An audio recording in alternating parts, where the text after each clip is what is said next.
Você ligava lá pro call center, lá quem é da minha época lembra lá do que ficou aquele ratinho da Folha na minha memória, o 2244000, você ligava para aquele número lá e aí você fazia um anúncio e o atendente falava assim, ó, por mais R$10 você vai aparecer na internet. E o que é aparecer na internet?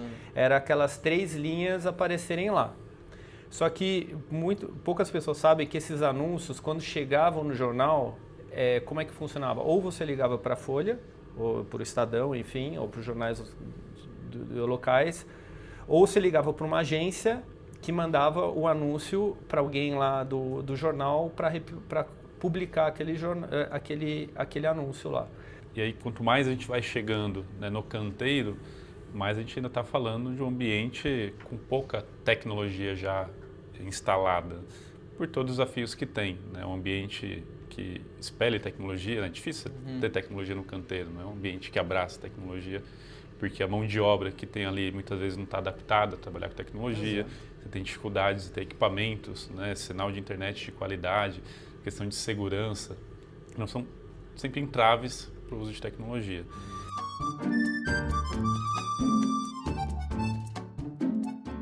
Sejam muito bem-vindos a mais um episódio do Prop Talks. Aqui na nossa mesa, as conversas que constroem. Esse é o nosso objetivo aqui.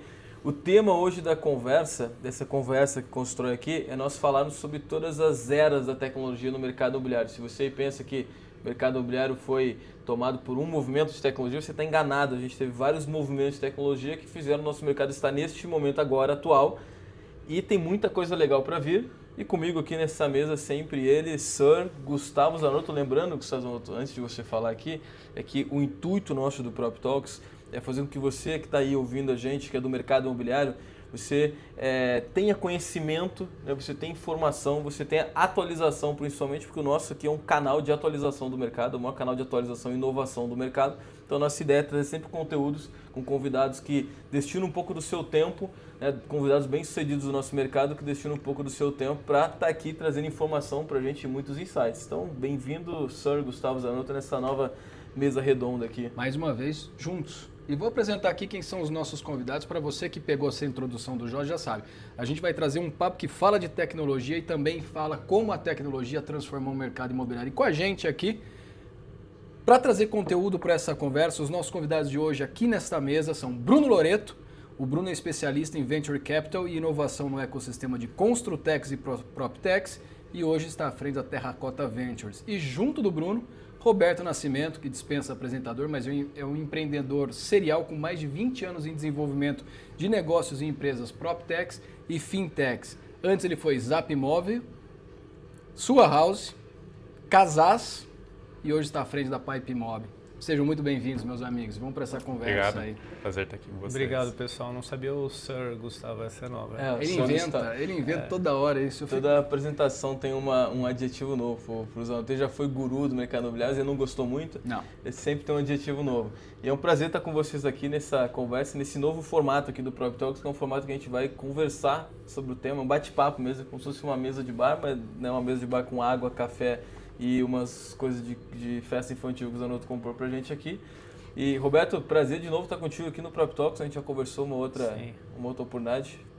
Obrigado pela vinda aqui conosco de novo. É um prazer, foi ótimo da outra vez, expectativa alta aqui também. Boa pra gente também. E o Brunão também, bem-vindo aqui. Faz um tempo já que a gente está para fazer essa conexão, essa conversa nossa aí. Hoje deu certo. Agora deu certo. Vou deixar uma ideia, a gente fazer o Prop Talks on the beach em Florianópolis Olha no aí. verão, por que não? Maravilha. Aí leva o convidado para lá. Cara, eu adoro quando a gente fala essas coisas assim que tá gravando, que daí fica registrado a parada.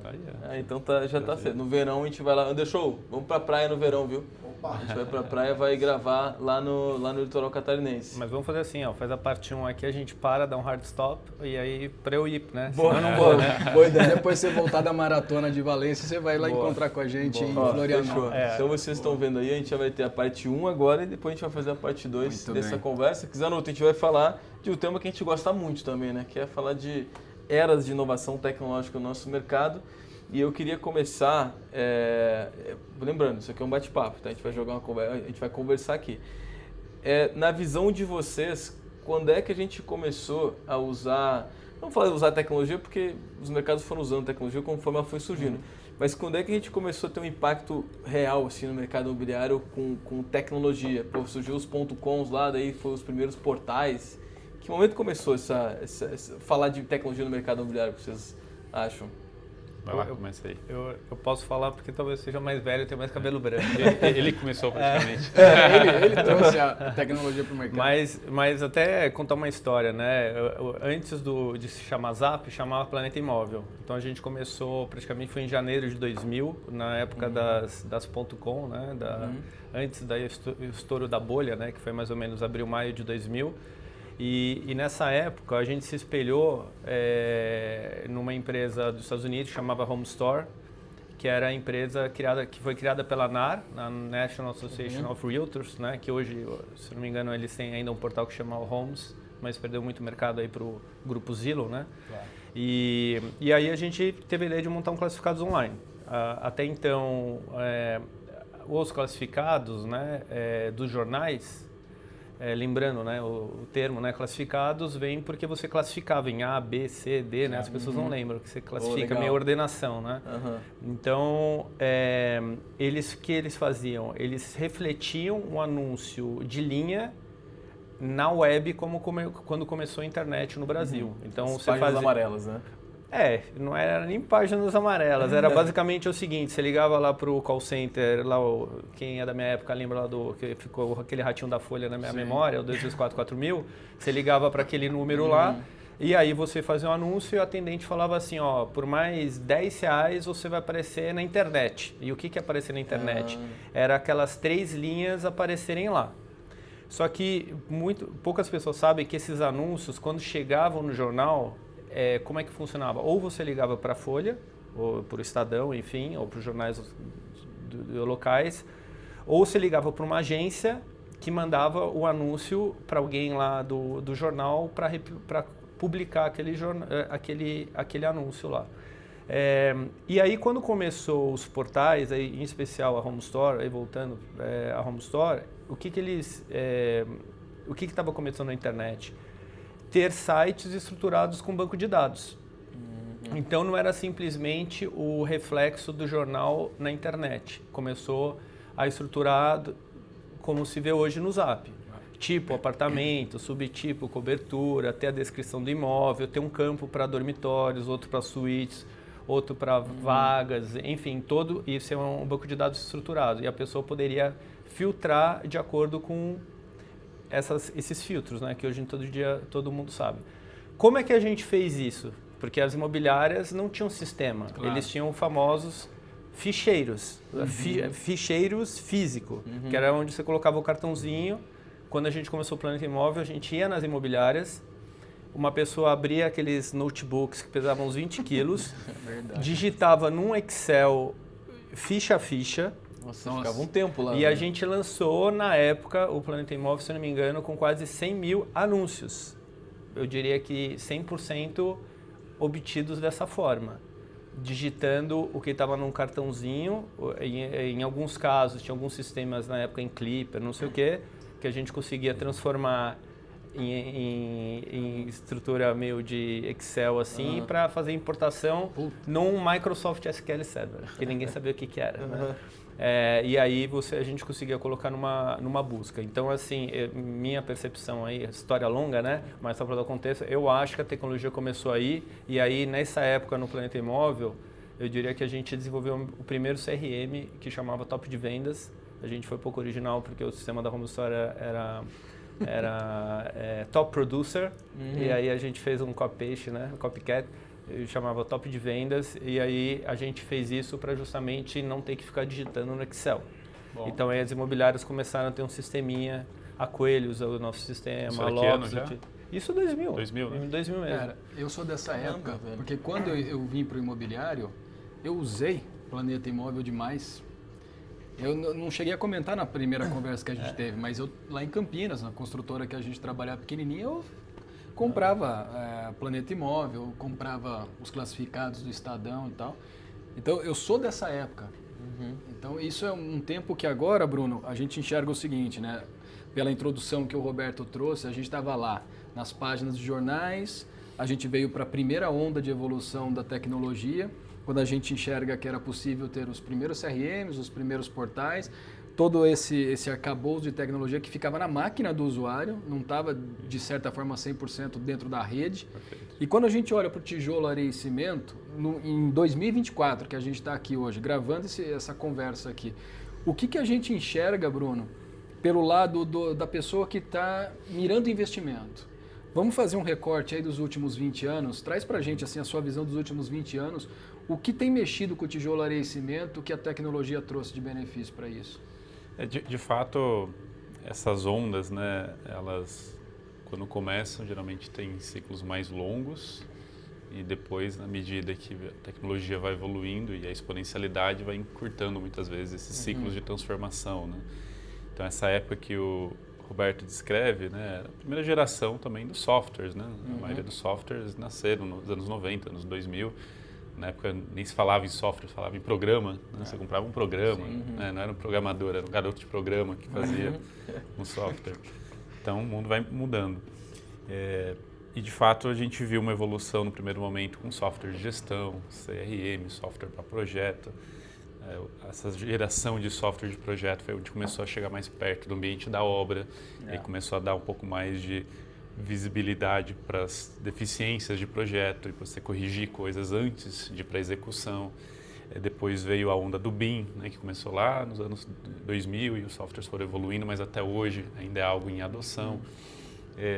E aí, quanto mais a gente vai chegando, né, no canteiro, mais a gente ainda está falando de um ambiente com pouca tecnologia já instalada, por todos os desafios que tem, né? Um ambiente que espelhe tecnologia, né? É difícil ter tecnologia no canteiro, não é um ambiente que abraça tecnologia, porque a mão de obra que tem ali muitas vezes não está adaptada a trabalhar com tecnologia, você tem dificuldades de ter equipamentos, né? Sinal de internet de qualidade, questão de segurança, não são sempre entraves para o uso de tecnologia. Mas acho que hoje o que mais a gente observa e que tem chamado a atenção é principalmente a combinação de tecnologia com sistema construtivo, buscando industrializar um processo de construção, né, de deixar de ser empilhar tijolo para de fato passar a ter um processo industrializado ou semi-industrializado, onde eu passo a ter muito mais controle do produto que está sendo desenvolvido e na direção do canteiro virar apenas um ambiente de montagem, né? Então faço uma produção off-site em algum lugar e os módulos chegam lá e são combinados, são montados e entrega o produto final. Então, cada vez mais o canteiro tende a ser um ciclo mais curto e a produção tende a acontecer em outro local em escala, um ganho de escala. Né? E aí está quebrando um dos nossos gargalos, né? Que é o tempo de entrega de uma obra, né? Hoje, você, Roberto, não passou por isso, porque você não estava inserido lá no canteiro de obras de fato. Mas você acompanhou muitas imobiliárias e corretores fazendo venda e acompanhou também muito incorporador no processo de pensar o produto. Você sabe que isso aí leva 5 anos. Só que essas duas coisas se conversam, né? Porque hoje um dos grandes entraves para acelerar a industrialização da construção é a ponta do cliente. Claro. Né? Não adianta eu construir um prédio em 2 meses e entregar, se eu não consigo em 2 meses vender e receber.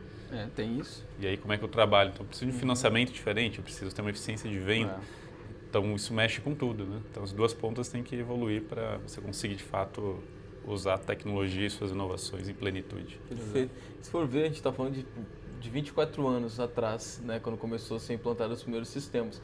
Às vezes parece que é uma coisa que está muito tempo atrás, mas se for olhar é muito pouco tempo até, né, essa história da internet no mundo como um todo e principalmente no mercado imobiliário. E cada vez mais rápido a mudança e a evolução, né? A gente veio da pandemia, daí mudou completamente a digitalização que estava em curso, ela acelerou. E aí o mercado acho que se acostumou mais a usar a tecnologia. Agora a gente tem inteligência artificial começando a ser, né, o grande assunto e todo mundo está correndo atrás para tentar implantar isso no seu negócio.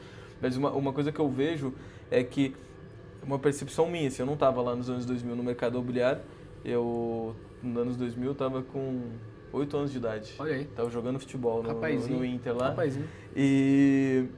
Mas parece que o mercado sempre foi visto como um mercado atrasado, mercado imobiliário, né? Pô, adota tecnologia depois, até pelo ciclo longo do mercado. Mas hoje, e eu acho, tá, pelo menos minha percepção, é que o nosso mercado ele é um dos mercados que mais discute a tecnologia. Aí implantar a tecnologia é um outro negócio, mas é um dos que mais discute. Há 4 anos atrás, quando a gente começou a falar de tokenização imobiliária, a gente começou a estudar sobre isso e falar disso, muitas pessoas estavam interessadas nesse tema e tokenização ainda nem aconteceu, né, se for olhar em massa. Agora, inteligência artificial. 2 anos atrás, quando eu comecei a estudar muito inteligência artificial, daí eu escrevi o livro até mostrando ela para o mercado, todo mundo queria saber. Então, o mercado, eu acho que ele está, como um todo, ele está aberto à inovação, né? A tecnologia como um todo, ele entendeu que ele tem que inovar e está mais...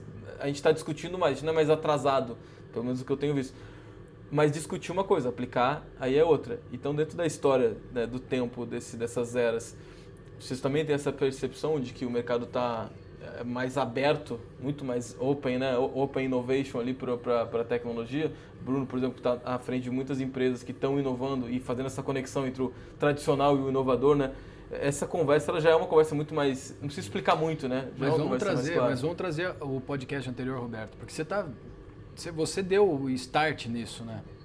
O desenvolvimento de tecnologia para o nosso setor te acompanha sempre. Tem muita coisa que lá atrás ainda continua novo para hoje, né? Sim.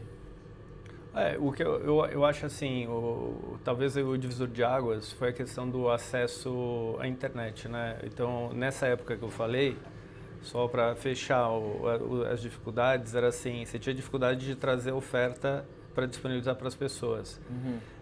E aí, a cada dia, as pessoas estavam acessando mais internet. Lembra que era dial-up, né? Não era speed, né? Então, tinha muito isso. E por ser dial-up, um dos desafios que eu tinha na imobiliária, acredite se quiser, eu chegava assim, mas como o cara interessado vai ligar? Eu falei, não, ele vai mandar um e-mail. Mas como e-mail? Não, vai mandar um e-mail, é um lead, né?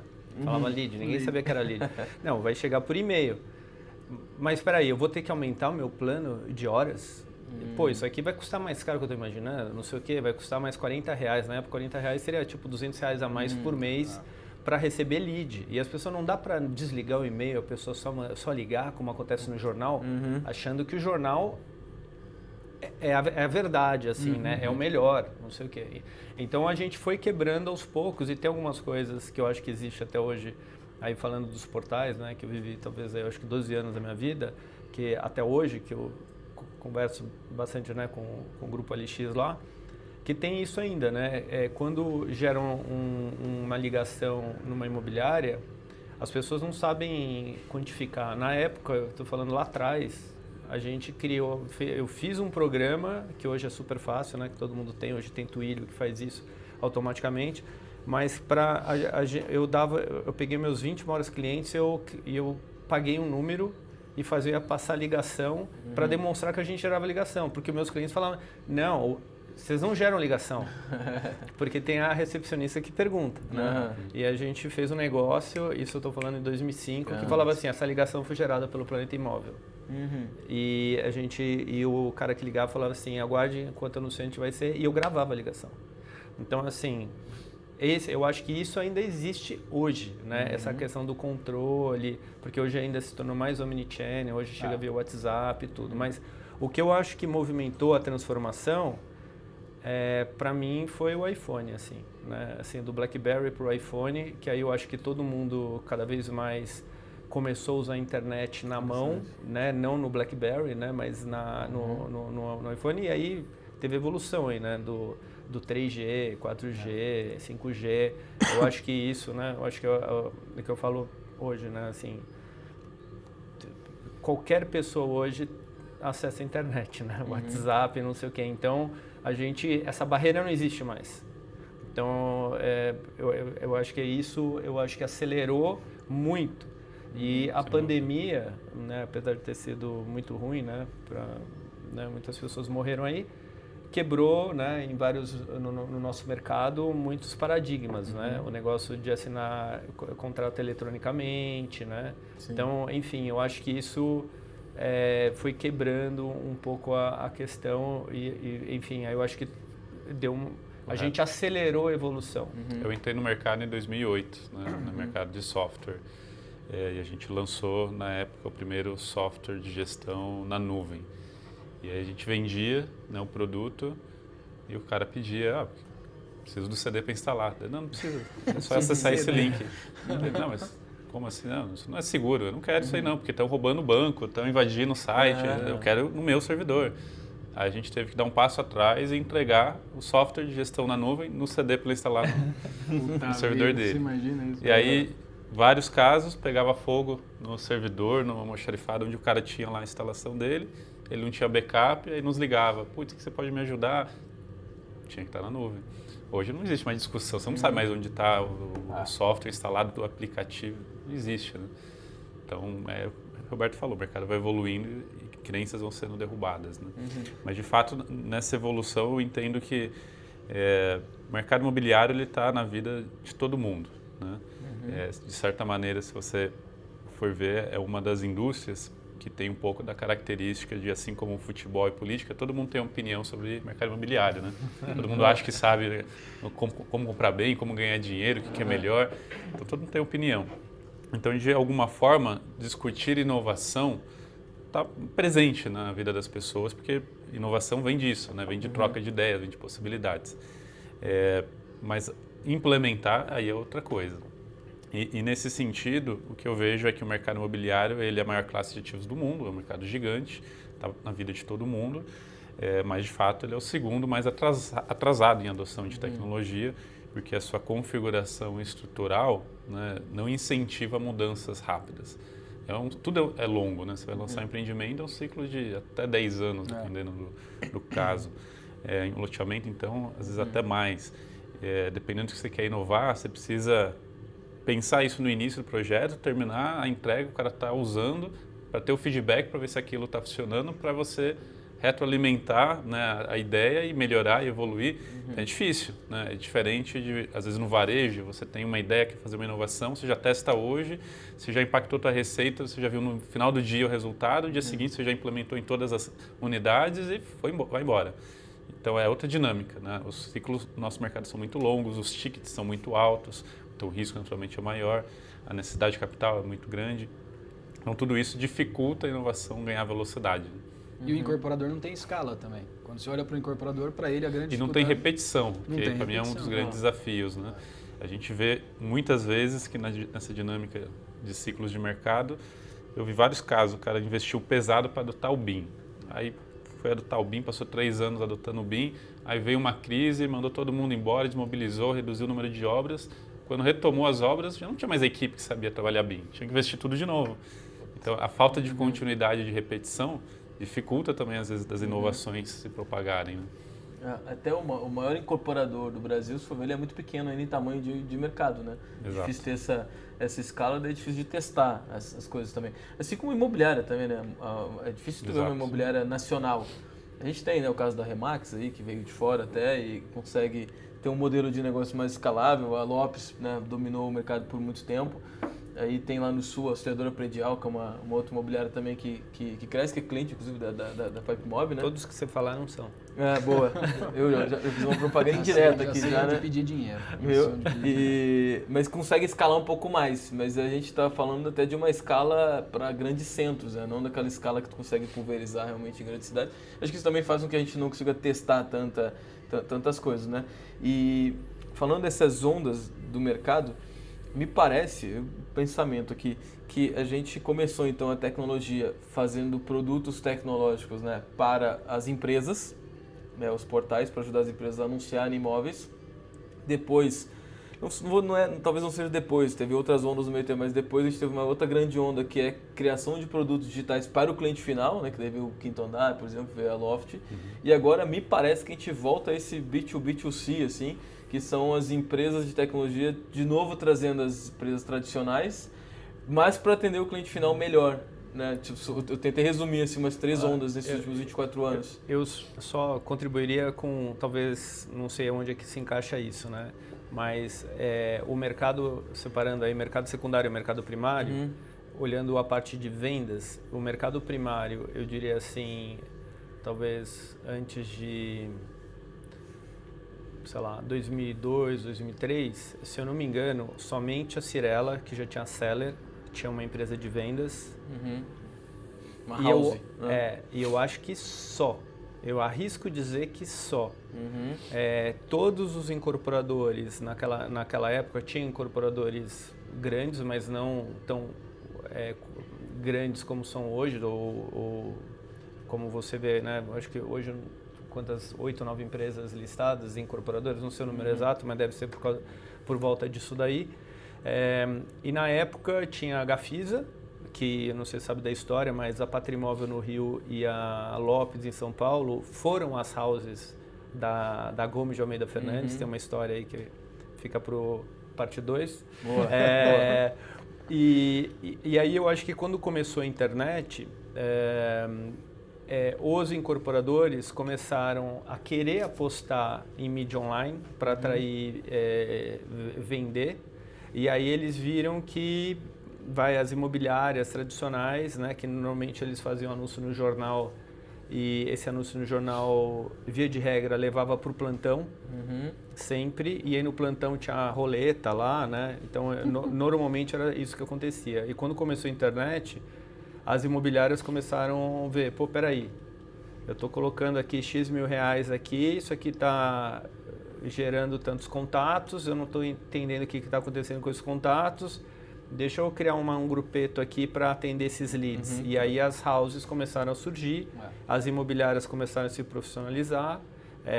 Né? Normalmente quem é incorporador era um cara que tinha dinheiro, que queria investir no mercado imobiliário, chegava na imobiliária, falava assim, ó, compra aquele terreno, eu faço a venda, eu te ajudo na mídia, e começa a vender, e enfim, é um negócio meio quase uma forma de investir no mercado imobiliário, né? Lembrando que naquela época o crédito imobiliário era quase inexistente.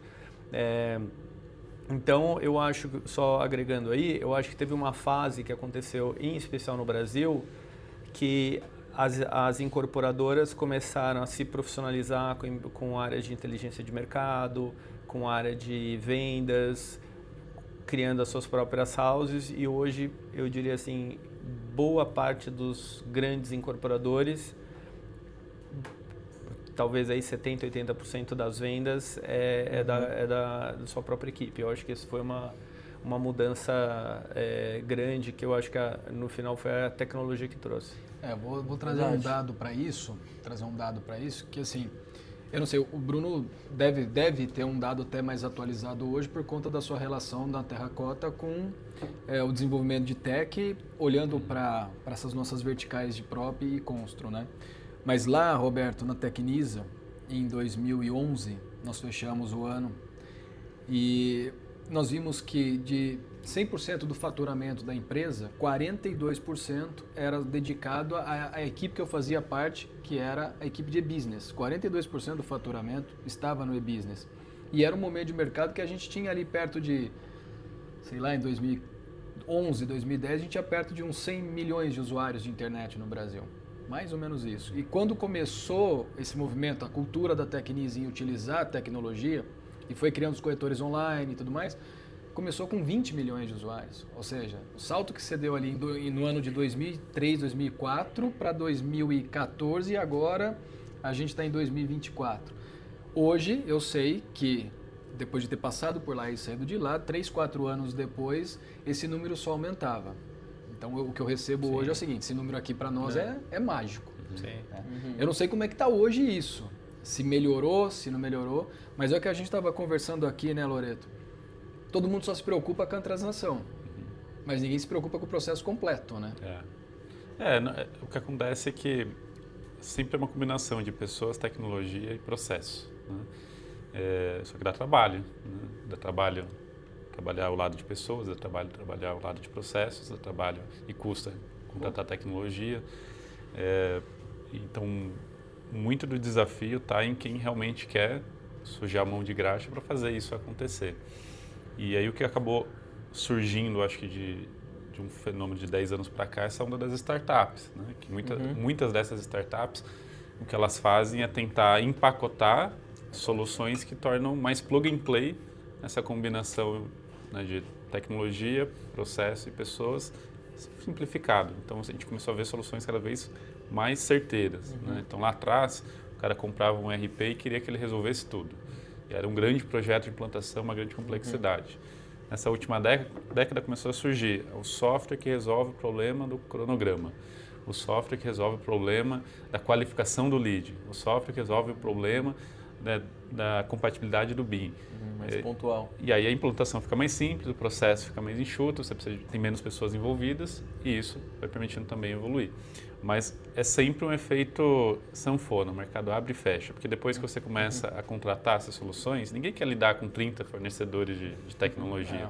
Aí começa o movimento de consolidar, aí você quer que a sua solução principal, né, comece a integrar, as empresas vão se movimentando e uma vai comprando a outra. Você começa a ficar mais tolerante de que, pô, é legal essa solução aqui, mas no fim o ganho que eu tenho com algo tão preciso não é tão melhor assim do que essa outra solução que já está embutida no meu software.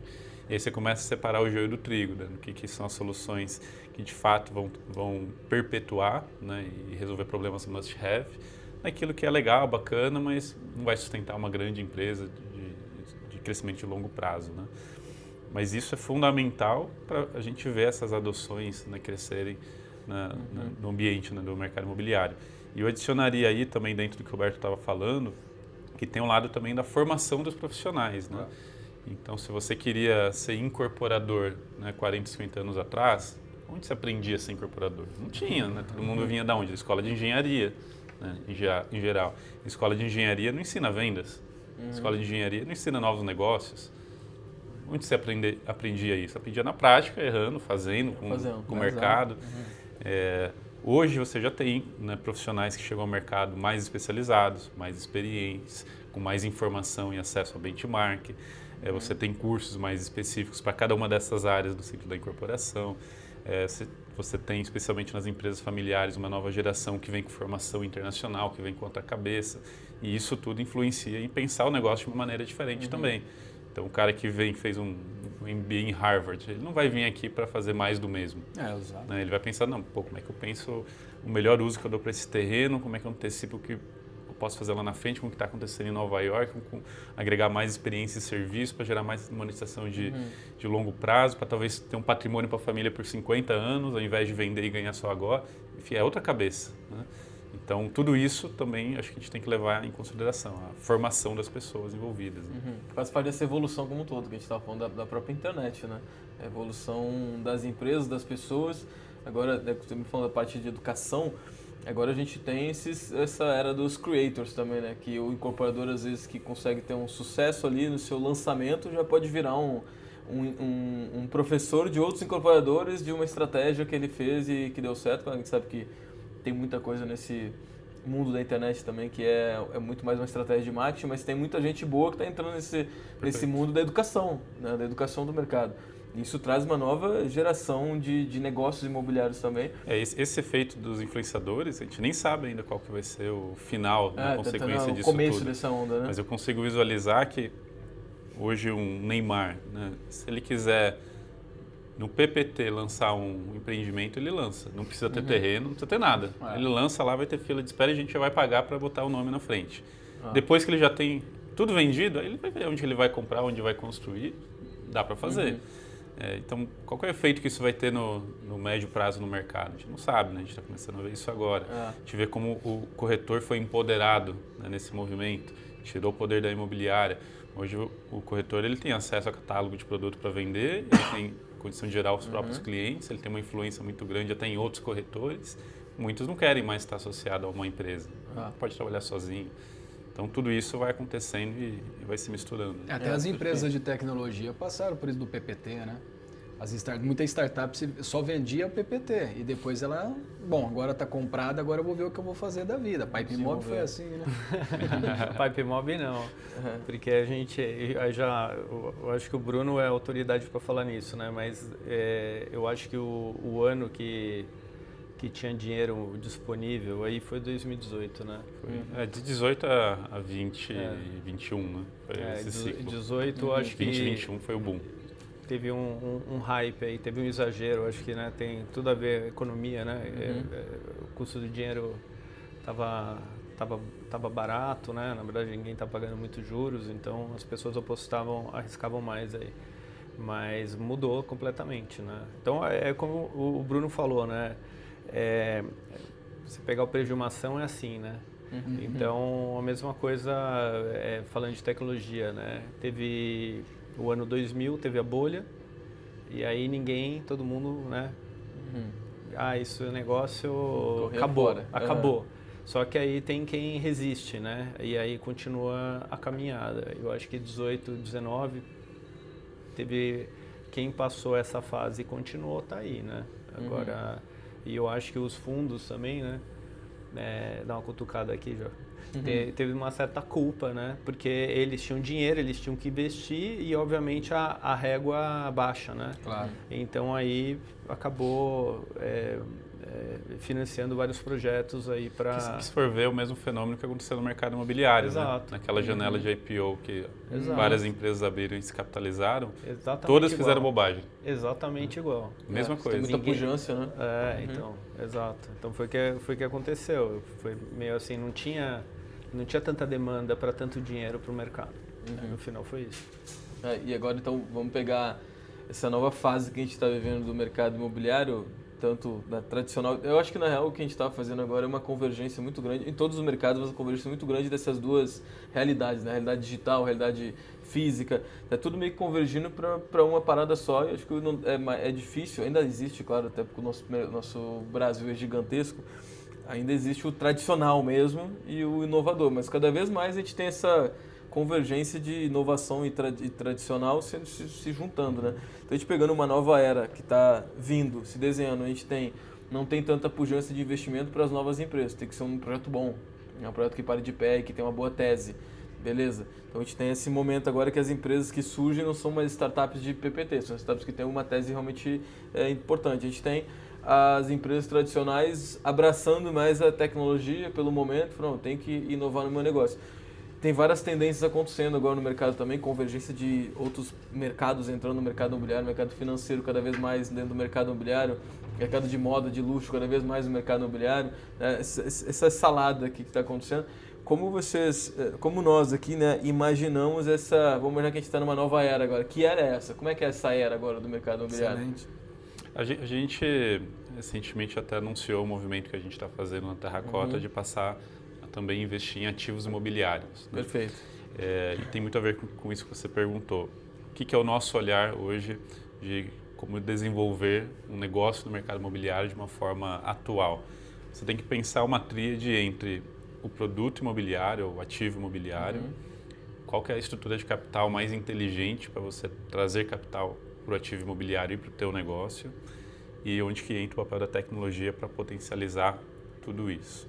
Perfeito. Então, quando a gente fala, por exemplo, né, da residência como serviço, né, da tendência de você agregar, né, um ativo imobiliário, né, uma jornada e uma experiência, né, para o morador, para o inquilino, para o proprietário, para o comprador investidor, algo que no fim aumente a rentabilidade do ativo.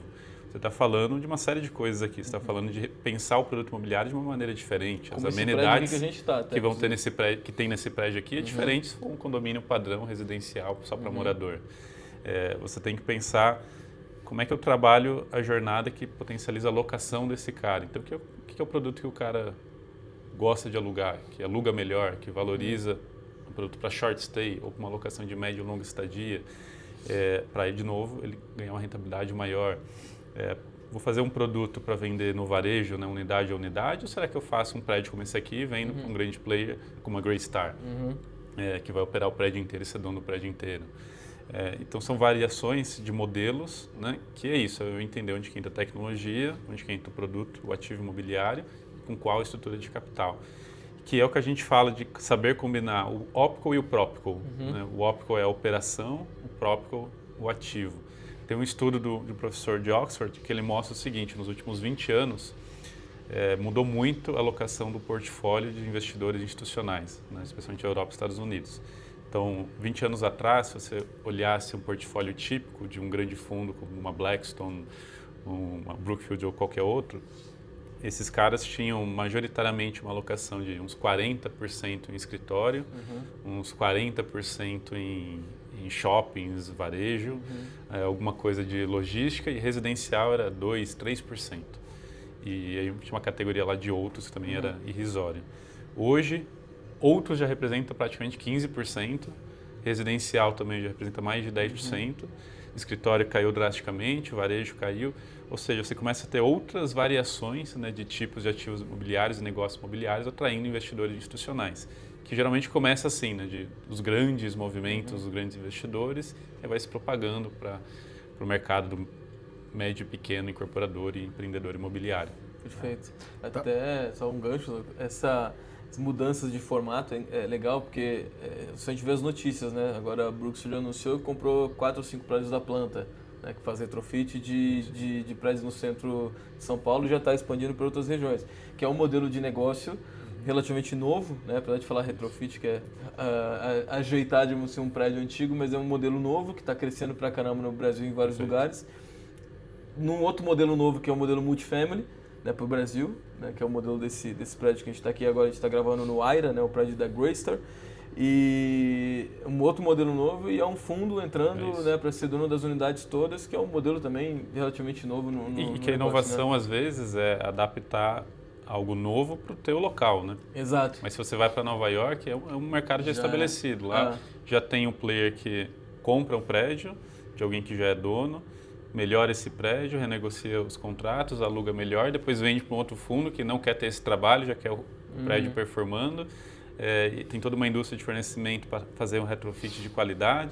Aqui tudo está começando, tudo é mais difícil. Você não tem dado para saber como que eu compro prédios, tem poucos proprietários de prédio inteiro no residencial, não tem um prestador de serviço especializado em retrofit, depois eu não tenho necessariamente para quem vendeu, não sei quem vai querer comprar.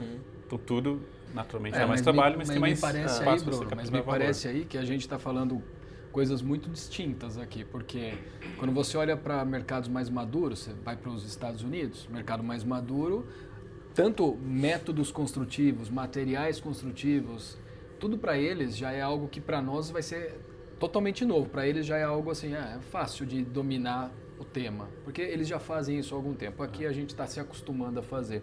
Está amadurecendo. Está amadurecendo. E olhando o que a gente está conversando aqui, eu recentemente li aquele livro Small Data, não sei se vocês já leram, do Martin Lindenstrom, que ele diz uma coisa que o Roberto falou, que o que mudou o mercado imobiliário do mundo foi o iPhone. Porque agora as pessoas têm a capacidade de morar onde elas quiserem na palma da mão.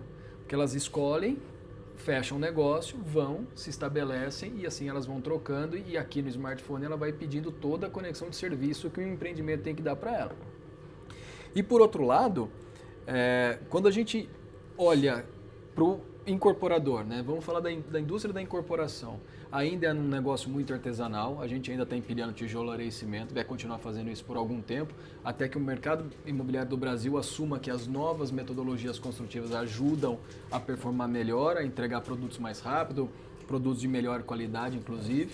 Ou até o Elon Musk entregar vários robôs para construir imóvel também. Não, né? mas aí o que eu quero chegar nessa introdução é o seguinte, se pensa no produto final, se pensa no imóvel, mas o que a gente está vendo de novo para, pegar o que o Bruno falou aqui, a pessoa que realiza o negócio.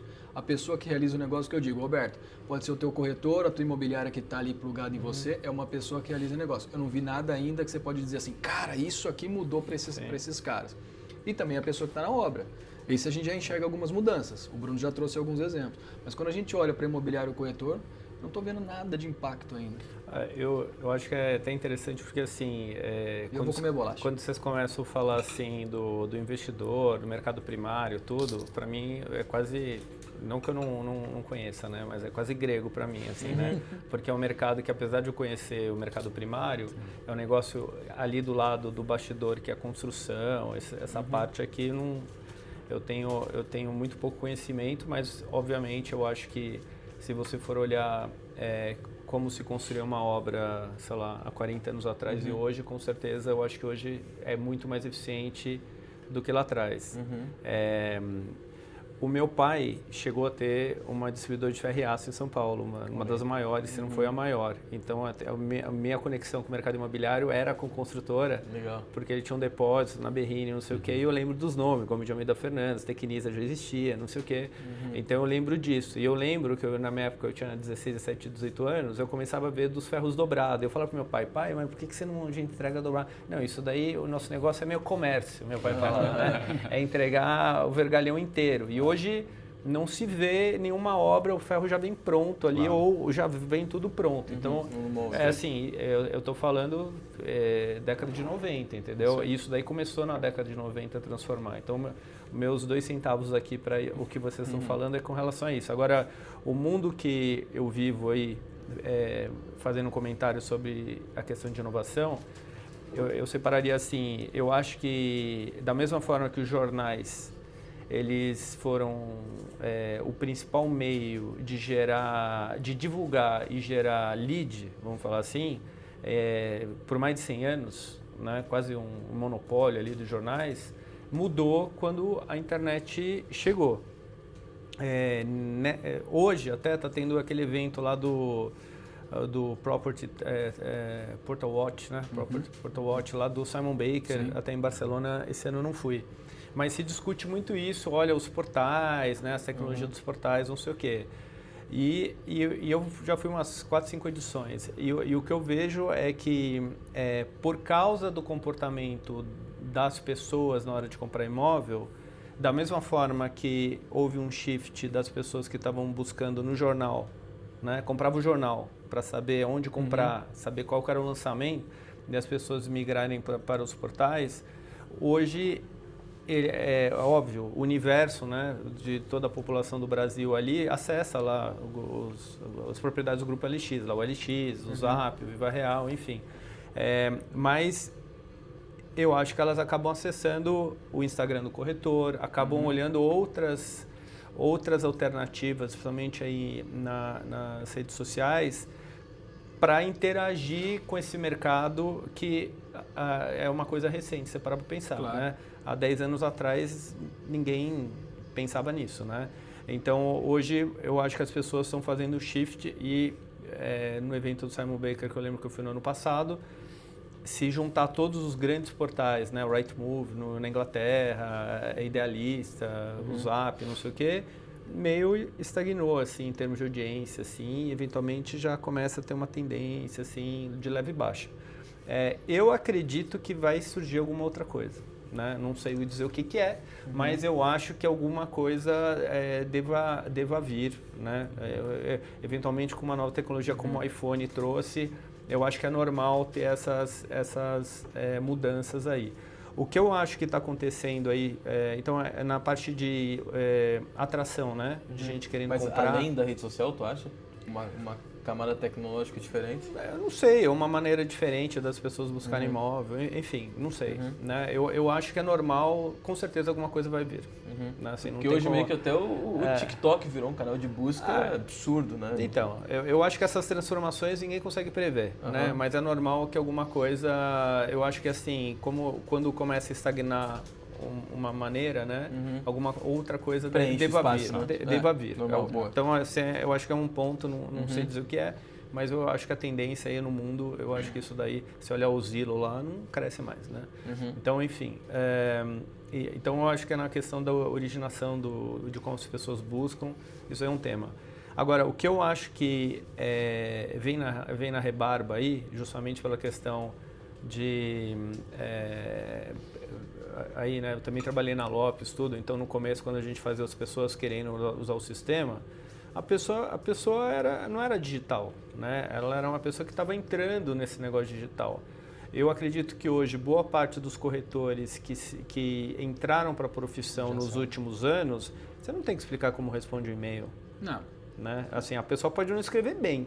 E mesmo se não escrever bem, hoje se a pessoa vai lá no Gmail, no todos os caras, você já corrige. Então, eu acho que a inteligência artificial, só já fazendo um gancho aí que eu acho que vocês vão perguntar mais pra frente, eu acho que uma coisa que a inteligência artificial faz é que você não precisa ser expert, seja para programar, né? Todo mundo que era medíocre vem um pouco para cima ali. Então, mas enfim, eu acho que você não precisa explicar para um corretor como manda um e-mail. Claro. Tá? Ou como responde um chat, né? Na minha época lá, você tinha que explicar como ligava o computador, né? Então, assim, eu acho que isso daí já vem a rebarba. E para essa pessoa, você explicar talvez um processo mais digital e falar, você pode assinar ele eletronicamente, né? Um corretor novo. provavelmente ele não vai falar, beleza, né? Mas Ok, como? né? Você pega um corretor, talvez aí, eu sou de 71, né? Então eu tinha 25 anos, 26 quando estava começando a internet, a ter celular. Então, pô, eu já estava meio maduro, né? Assim, como já era um adulto, né? Diferente do meu filho, né? Os mais novos, né? Que tem 6 anos. Você não tem que explicar É como... nativo já, né? Não, ele já faz tudo, já liga... É estranho para ele não ter uma tela que não é touch.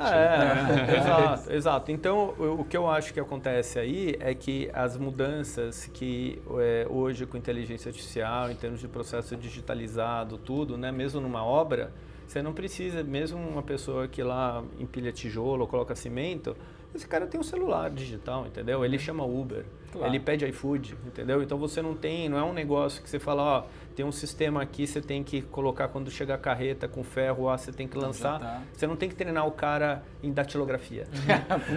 Entendeu? Então eu só acho que o benefício disso é que eu acho que a adoção de novas tecnologias tende a ser infinitamente mais rápida do que foi de você ter que argumentar. Aí tem um ponto que eu vou buscar agora, que é o seguinte. Eu tive, acho que você sabe, eu já comentei, eu tive a satisfação de estar com o Bruno, acho que éramos 2 brasileiros em Montevidéu em 2017 ou 18? Isso deve ter sido 18, 18. PropTech Latam, um evento que é feito pela equipe do Rubem Fratini, que foi uma das pessoas que trouxe o termo PropTech muito em evidência. Estivemos eu e o Bruno lá e eu me lembro que 2 brasileiros falando para argentinos, tinham colombianos, assim, a América Latina toda, e eles viravam para nós e diziam assim, mas vocês são gigantes, a gente não consegue acessar vocês, nós não conseguimos chegar no Brasil. E hoje, quando você olha a América Latina toda, talvez o Brasil seja aquele maior produtor de tecnologia frente ao que tem aí acontecendo. Você vê os grandes, China e Estados Unidos, né? O Brasil está ali despontando como os grandes produtores de tecnologia. Tem exportado até a tecnologia. Tem exportado a tecnologia. Tem expandido. E lá, eu lembro em Montevidéu, quando eu estive com o Bruno ali, uma das coisas, Bruno, que todo mundo comentava, todo mundo que foi fazer uma palestra dizia a respeito de dados, né? Dados era tudo que a gente tinha naquele momento, era algo de maior... petróleo. Era algo de maior importância que a gente tinha ali. Então, naquele evento, eu falei sobre dados, o Bruno chegou a comentar um pouco e mostrou um pouco da operação que eles estavam desenvolvendo para investir em startups ali.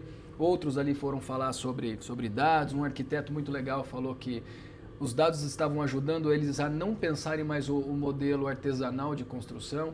Então, ali em 2017 e 2018, Bruno, a gente falava muito de dados.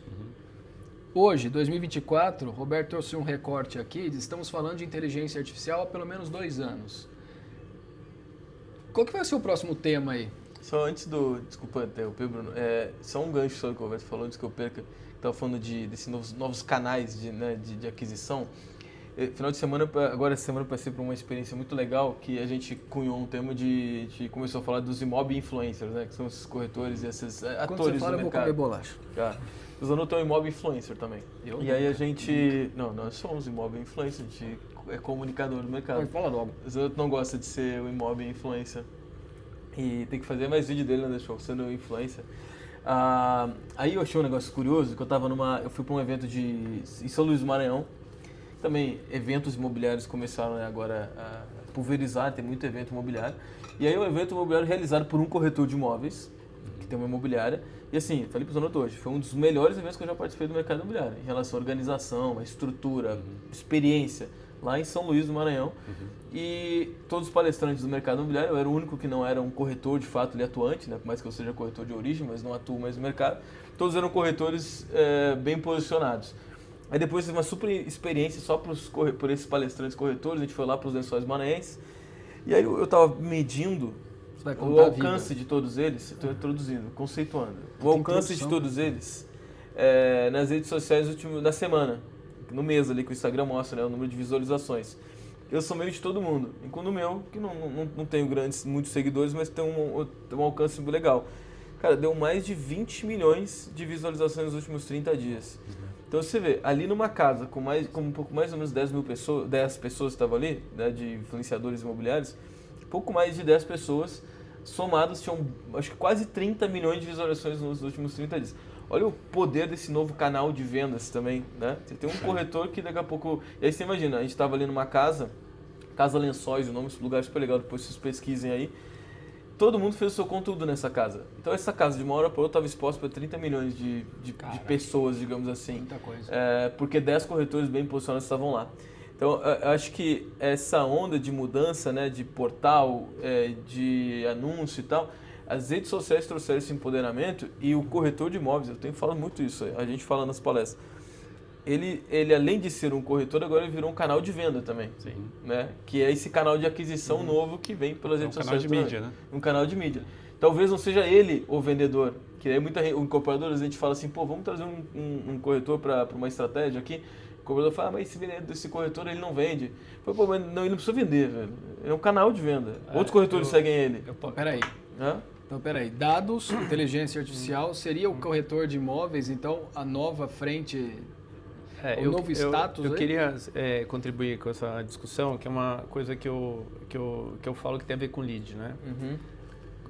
Uma coisa que eu sempre falei com o corretor, e eu acho que se a gente se colocar no lugar de quem está comprando, vai entender isso, que é o seguinte: quando você gera um lead através do imóvel, aquilo ali é um lead, não é o imóvel que você vai comprar. Uhum. E a tarefa do corretor é criar uma relação de confiança para ver se eu quero ser atendido por você. Então, o meu ponto de vista com relação ao que está acontecendo é o seguinte: eu acho que muita gente entende a dinâmica do mercado imobiliário brasileiro, que de certa forma não tem exclusividade, aquela coisa, e a pessoa busca do tipo assim, pô, entrei no Insta do Jota.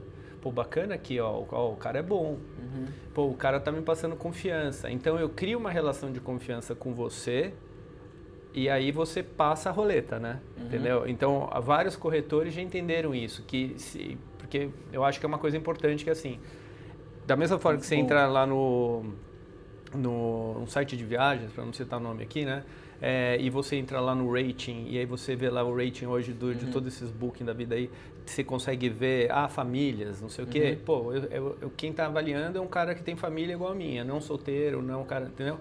Então falou, pô, esse hotel é bom, eu vou ficar nele. Então você herda a questão da reputação que outras pessoas falam sobre o hotel.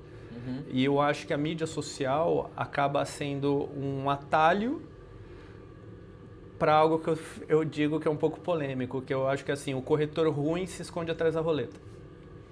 E então, quando você vai direto no corretor e você começa a seguir o corretor, de certa forma, o cliente, o que ele está fazendo? Ele está avaliando o corretor, né? Pô, será que eu quero ser atendido por esse cara? Porque, numa boa, quem vai seguir um corretor, né? Assim, outro corretor. Ou outro corretor ou alguém que quer comprar. Se alguém quer comprar, é importante que esse canal, ele identifique pessoas que eventualmente quer comprar com ele. Eu sou um corretor corintiano, então, pô, esse cara fala comigo. Então, eu acho que eu acho que não é... Perfeito. É mais... Eu acho que é uma outra forma. Talvez... Eu nunca acredito em bala de prata, para nada, né? Então, é algo que, assim... Quem souber fazer isso direito vai conseguir atrair um público que vai querer comprar com ele. Mas você pode trabalhar numa imobiliária e cair na roleta lá e pegar uma pessoa que eventualmente você vai conseguir criar uma relação de confiança. Perfeito. É isso. Isso é fantástico. E, de novo, só mais um parênteses.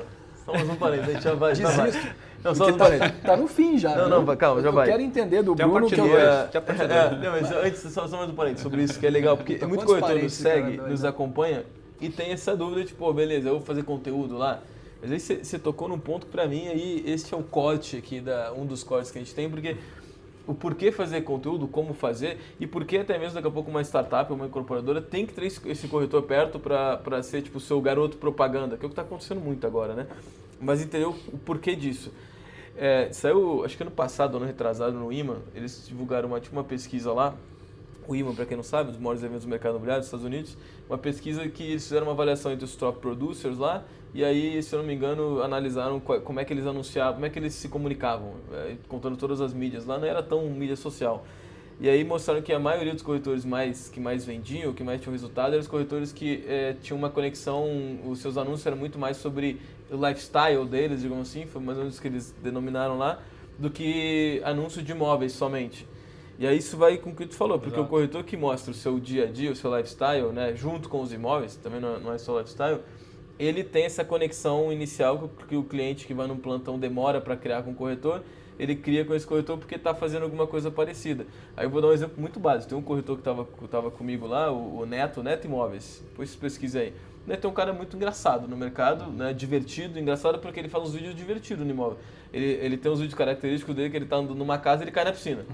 Se o cara numa casa de 10 milhões de reais, ele cai na piscina. Tem gente que vai olhar e vai assim, pô, que isso? O cara fazendo um vídeo engraçado numa casa de luxo.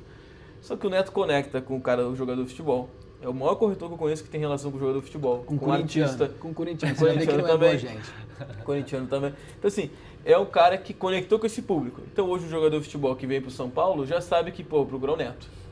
Que gerou essa identificação, criou esse negócio. Então é um canal que até as empresas, acho que startups, estão conectando com esses corretores também, né? Um ponto nisso que vocês estão falando que para mim, esse corretor tem que entender que ele não é mais corretor. Ele é produtor de conteúdo. Perfeito. O produto dele é conteúdo. Quanto melhor ele for em gerar conteúdo, mais ele vai gerar audiência. O que ele faz com isso? Ele vai fazer o que os produtores de conteúdo fazem quando conseguem conquistar a audiência. Ele vai monetizar isso. Que pode ser uma escolha monetizar isso com geração de lead para o mercado imobiliário, né, de alguma forma estar conectado ao mercado imobiliário. Ele pode monetizar isso de outras formas. Ele pode, de fato, virar um canal de mídia. Né? Ele pode, de fato, vender e ensinar outros a fazerem a mesma coisa. Ele pode passar a ter receita recorrente. Ele pode cobrar para fazer palestra. Né? É outra mecânica. Né? Então, para mim, ele deixa de ser um corretor. Ele passa a ser um produtor de conteúdo. Né? Mas parte dessa tua pergunta tem a ver com isso, né? Para mim essa é uma grande transformação que a gente tem em andamento, né? Esse mundo de mídia social combinado a influenciadores e micro-influenciadores principalmente, acho que vai provocar muitas transformações que a gente ainda vai entender qual que é o real efeito que isso vai ter no médio prazo. Tá no começo dessa onda, né? Pô, a gente está se caminhando para o final da nossa conversa? Já chegamos no final. Então, para a última discussão aqui, só para a gente finalizar, o último parênteses, a gente fala então de iniciar, porque a gente vai continuar essa conversa depois, lá em Florianópolis, essa transformação de inteligência artificial. Porque, como o Roberto falou, que os corretores agora têm essa facilidade, mas ainda é um processo de educação absurdo ainda, né? Que é o corretor entender como usa a IA. E ainda assim, Roberto, a gente tem muito corretor que não sabe se comunicar, né, com o cliente. A IA vai ajudar nisso, ela vai ajudar em outros pontos. Mas eu quero saber de vocês dois aqui. O Bruno explicou um pouco já desse novo momento da terracota. Eu acredito na tese de vocês, além do ativo imobiliário, vocês também estão olhando para empresas que estão usando IA, porque é um processo inevitável, né? Mas como vocês aí, explicando um pouco da Pipe Mob, o pessoal que está nos ouvindo, estão usando essa tecnologia, né, essa ferramenta para ajudar os imobiliários e os corretores? Tá. Bom, eu vou dar uma acelerada aqui. O que o Pipe Mob faz é digitalizar a esteira transacional, da proposta até emissão do DMOB, nota fiscal, split de pagamento. Na verdade, a gente até está mais envolvido nessa parte, eu diria assim, de banking financeira. Né? Hoje a gente está passando mais de 2.000 e poucas transações aí por mês. Estamos crescendo todo mês. Daqui a pouco a gente vai divulgar que batemos o quinto andar, sem ser imobiliária, né? Mas em compra e venda. Mas assim, o que a gente faz, na verdade, é aquela parte que, eu diria assim, a parte chata, que é tirar certidão, preencher contrato, extrair a informação que está num documento, numa matrícula, a gente automatiza para a imobiliária, entendeu? E para os corretores. E aí você tem como se fosse uma visão do que nem hoje tem no iFood, né? Uma brincadeira que eu faço você pede hoje um hambúrguer de R$15, você vê lá, pagamento aprovado, seu pedido está sendo realizado, saiu para entregue. Você compra imóvel de R$1 milhão, você não sabe onde ele está e não sabe o que falta. Então a gente tem como propósito ajudar as imobiliárias a melhorar a reputação, porque eu particularmente acredito que a má fama de corretor de imobiliária está nessa parte que a gente faz e não na hora de mostrar o imóvel. O que acontece é mostra o imóvel, aí depois vira um pesadelo. Né? Então, sem entrar em polêmica aqui, o cara vai morar lá com a sogra, acha que ia se mudar em 15, 20 dias, um mês, tudo dá errado, enfim. Então a gente agiliza isso daí e a gente tem como meta conseguir fazer uma transação no mercado secundário em um dia. O que eu não acho impossível, tecnologicamente não é impossível, porque hoje a gente tira praticamente todas as certidões e matrículas em 15 minutos, a não ser quando tem algum tipo de apontamento. A gente consegue gerar um contrato, a gente tem milhões de combinações que basicamente vendo o que foi negociado, a gente consegue gerar um contrato em 15 minutos, faz assinatura eletrônica, a gente já manda direto para o cartório, já faz a escritura ou já manda para o financiamento imobiliário, então a gente tira essa energia do corretor imobiliário, que normalmente ele não gosta de fazer, para ele justamente se dedicar ao cliente. Né? E aí onde entra a inteligência artificial é que eu acredito que a inteligência artificial consegue fazer algumas coisas muito melhor que um ser humano. Claro. Então essas coisas que você faz upload, eu consigo saber que documento que eu extraio informação da CNH, eu consigo ler uma matrícula, eu consigo extrair essa informação. Então hoje, se você para pensar, existe muito processo mecânico que não precisa ter. Então a gente tenta automatizar isso, dando escalabilidade, velocidade e segurança para a transação imobiliária. Então eu diria assim, falando de inteligência artificial, já fazendo o gancho que eu falei lá do Insta, as pessoas não querem fazer a transação com uma inteligência artificial. Eles querem fazer a transação com o Jota, com o Zanotto. Então, por quê? Porque você passa confiança. Agora, se por trás de você tem uma esteira, um processo que agiliza isso, vai dar transparência, segurança para a pessoa, é isso que acontece. Entendeu? Então, assim, a gente acredita que a inteligência artificial é justamente para isso. Pô, vou escrever um e-mail, vai um erro de português, vai ser legal. O Gmail já muda lá. Eu vou analisar um documento, eu consigo criar conhecimento de como as imobiliárias resolvem certos problemas. Você não precisa ter o advogado top das galáxias lá para te falar quais são as alternativas para você resolver um tipo de pendência, entendeu? Então a gente não quer, a ideia não é substituir a da ferramenta para esse processo que a gente fala transacional. No final do... Oi, desculpa. Não, só dizer que eu acho que ao longo do tempo a gente vai ter a IA já estando embutido em tudo, né? Então, com certeza. Assim como hoje a gente não pergunta como é que você usa software no seu negócio. Ou você está na internet? Você está na internet? Não vai fazer mais sentido essa pergunta. E também não vai mais fazer sentido a fricção ainda entre as pessoas e a IA, porque as pessoas nem vão saber se estão usando IA ou não. Exato. Você vai conversar no WhatsApp com alguém que você não sabe se é uma pessoa de verdade ou não e não vai ter como saber. E se você perguntar, ela pode dizer que sim e talvez seja um avatar meu, mas ela vai já atender tão melhor. Né? Você vai ter uma informação de tão qualidade, o fluxo vai ficar tão fluido que no fim não importa se é uma pessoa, se é uma IA por trás, onde que foi uma pessoa, onde que foi a IA. Acho que é essa direção que a gente vai caminhar. Se vai ser em 1 ano ou em 10 anos, não sei. Mas para mim essa direção já está dada. Perfeito. Bom, no Ficou final muita coisa aí, muito parênteses para eu colocar ainda. Você imagina em Florianópolis, ostras, vinho branco e a gente terminando a segunda parte. Ostras e vinho Toda vez que eu vou para Florianópolis... Olha, as brancas, faltou, tem que... Não, quando eu vou a Florianópolis, eu e minha esposa só vamos para Florianópolis para ostra e vinho branco. Pronto. Eu topo. Não precisa mais nada. Interessante, não. Meu pôr isso. A gente já faz um episódio em Balneário também, né? Já vai conhecer o projeto do Sena Tower. Sena Tower. Traz o pessoal da FG para conversar com a gente aqui. O Jean, quem patrocinar o osso e o vinho branco, a gente traz. Também, claro. Vou mandar mensagem pro Jean, o Jean Graciola da FG. Falar assim, ó, você já tem patrocinar um episódio aqui com ostras e vinho branco. Boa. Pra gente falar do Sena Tower. Que inclusive, fechamos. Esses novos empreendimentos imobiliários aí, tem muita coisa legal saindo, né? Vai ficar pra nossa conversa. Tem muita coisa bacana. Vai ser melhor do que o biscoitinho do... Mas isso aqui é uma tentação, essa bolachinha aqui. Puta, deixa aí que eu vou matar falar pro pessoal da... Como é que é? Produção? Como é que é o nome desse... Alguma marca de biscoito? Balduco, patrocinar a gente também, né? Eu prefiro a ostra. Eu prefiro o vinho. Jota, fechou, né? Gente, ficou... Super obrigado, gente. Uma grande conversa e que com certeza fica 3 pontinhos.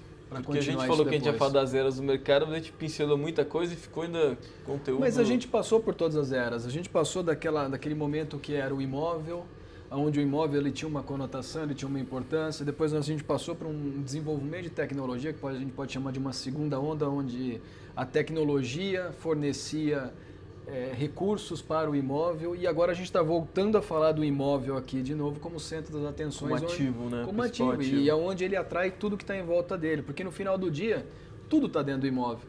Qualquer tecnologia que for criada, ela acaba indo para dentro do imóvel. Então assim, Roberto, Bruno, prazerzaço ter vocês aqui com a gente. Prazer é meu. Vamos fazer a segunda parte dessa conversa boa. lá em Florianópolis com ostra, tá? Boa, Roberto? boa. Ostra de vinho branco. Tem que fazer aquele corte assim, com aqui e abrir com a ostra. Exatamente. Boa. O Ari Anderson pegou a ideia? Capta Corta a imagem aqui, Corta aqui e abre com a e ostra. abre com a ostra lá. Biscoitinho, do biscoitinho pra ostra, viu? Isso aí. Fechou, gente. Fechando aqui, os contatos, os canais, onde é que o pessoal sabe um pouco mais sobre esse momento novo da Terracota. Terracota.ventures com 2 T's ou LinkedIn também, Bruno Loreto. Estou Boa. super disponível. Inclusive o Bruno tem a newsletter que está no LinkedIn, agora está no e-mail também, né? A Uma gente tem o newsletter Radar nova que você- Terracota, quem gosta de acompanhar E tem uma que só você novidades. que faz, né? E tem uma newsletter no Substack focada em Boa. Modular Construction, também que a gente está alimentando, e uma outra focada em canteiro digital. Maravilha. Aí você entra no LinkedIn, lá tem esses acessos também, né? Tudo disponível e contatos abertos aí para quem quiser Boa, e conversar. dando um spoiler aí, Ele vai ter que pegar avião, viu? a gente tem e ele tem mais reunião sinergias para fazer entre Terracota e mais Prop coisa. Talks, que a gente vai anunciar em breve. Roberto, os canais da Pipe Mob para as imobiliárias que estão nos Acho que o acompanhando mais aí. fácil é @PipeMob. Boa. É Pipe Imob no Insta, e estamos no LinkedIn, no YouTube. E é isso aí. Obrigado. Boa. Fechou, Boa. gente. Valeu. Pessoal, Ótimo. até o próximo episódio aí do Prop Talks com grandes feras como essa que estavam conosco aqui. Tonoto, fechamos então mais um. Sem parênteses. Sem né? parênteses. Até a próxima, Até a gente. próxima. Valeu. Valeu. Valeu.